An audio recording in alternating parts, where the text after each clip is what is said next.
ছিলেন, তার ভাই হাসান বিশ্বাস, আরো অনেকের ছিল যাদের নাম তো এবং যখন আমি থানায় থাকি তখন আমাকে রীতিমতো বলছে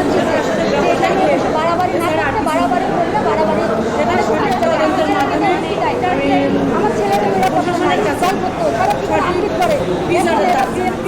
মিটিং মিছিলে সবসময়ের জন্য থাকে। এটা হচ্ছে আপনার চুন্নু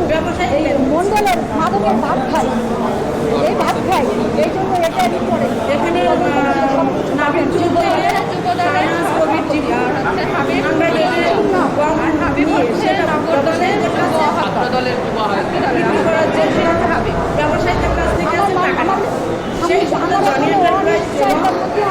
আমার সন্তানদের নিয়ে সন্তান আমার ব্যবসা আছে, চাকরি বিভিন্ন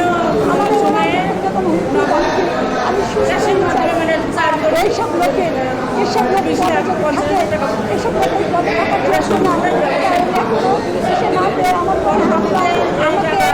গুম করে দেবে, আমার বড় ছেলেকে গুম করে দেবে, আমার মেয়েকে ব্যবসা থাকবে না, আমার অস্তিত্ব খুঁজে পাওয়া যাবে না আমি যদি এটাকে আমার দাবি আমি